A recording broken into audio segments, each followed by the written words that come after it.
আসসালামু আলাইকুম প্রিয় দর্শক শ্রোতা, দূরে কিংবা কাছে, দেশ অথবা প্রবাসে যে যেখান থেকে দেখছেন সকলকে জানাই আন্তরিক শুভেচ্ছা অভিনন্দন। দর্শক, আপনারা দেখেন আমি একটা কাটিংয়ের নিয়ে এসেছি। দেখেন, একটা অর্ডার নিয়েছিলাম, একটা ভাই ফরিদপুর জেলা থেকে অর্ডার কমপ্লিট করেছেন। সেই ভাইয়ের জন্যই কিন্তু 500 পিস কাটিং রেডি করেছি।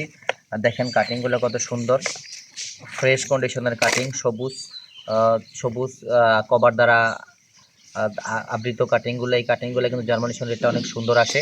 আর আমি ইতিপূর্বেই কিন্তু বিভিন্ন ভিডিওতে কাটিং রোপণের সিস্টেমটা বলে দিই।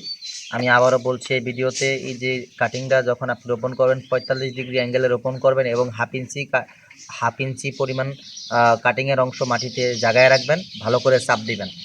আর যেগুলো হচ্ছে শিকড় দ্বারা বেষ্টিত কাটিং, এই কাটিংগুলো কিন্তু সরাসরি মাটিতে সমান্তরালভাবে শোয়া গাড়বেন। আর 1 থেকে 1.5 ইঞ্চি, তারপরে ভালো করে চাপ দিবেন।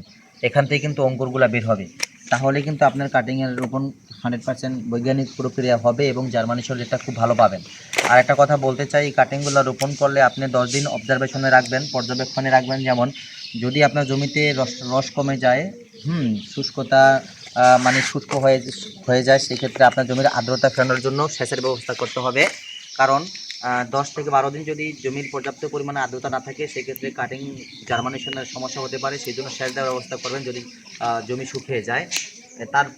তারপরে যখন দেখবেন যে অঙ্কুর অ্যাভেলেবেল চলে এসেছে, তখন আর আপনাকে পানি টানি দেওয়া দরকার নাই, অটোমেটিক কিন্তু ঘাসগুলো হয়ে যাবে। দর্শক, আরেকটা কথা বলে রাখি, এই ঘাসগুলো যদি একবার আপনার জমি থেকে রোপণ নিশ্চিত করতে পারেন না, হয়ে যায়, সেই গাছ কিন্তু প্রায় 7 থেকে 8 বছর পর্যন্ত কেটে কেটে খাওয়াবেন, কোনো রকম দ্বিতীয়বার কোনো ঘাস রোপণ করতে হবে না। শাখা প্রশাখায় কিন্তু এই ঘাসগুলো ভরপুর থাকবে। সেই ক্ষেত্রে ঘাসের ফলনটা ভালো ধরে রাখার জন্য আপনি ঘাস কাটার পরে ঝাড়ের ভিতরে জুড়ো মাটি দিয়ে দিবেন, যাতে করে বেশি পরিমাণ চারা এবং শাখা প্রশাখা মেলতে পারে। আর দর্শক, আপনারা জানেন এই ঘাসটাতে প্রচুর পরিমাণ ক্যালসিয়াম রয়েছে, ক্যালসিয়ামের রাজ্য বলা হয় এই ঘাসটাকে। আর বিশেষ করে ক্যালসিয়ামের জন্য সেরা ঘাস আমেরিকান গুয়াতেমালা ঘাস। আর এই গাছটা কিন্তু স্বাভাবিক কোনো কিছু দিয়ে কাটা যায় না, ধারালো কাটাল দিয়ে কাটতে হয়, এক কোপে এগুলো কাটতে হয়, যাতে এবড়ো থেবড়ো হয়ে না যায়। কাটিংগুলো দেখেন ফ্রেশভাবে কিন্তু আমরা কাটি, শতভাগ সতর্ক হয়ে কাটিংগুলো আমরা কাটি, যাতে খামারি ভাই ভালো একটা জার্মানেশন পান।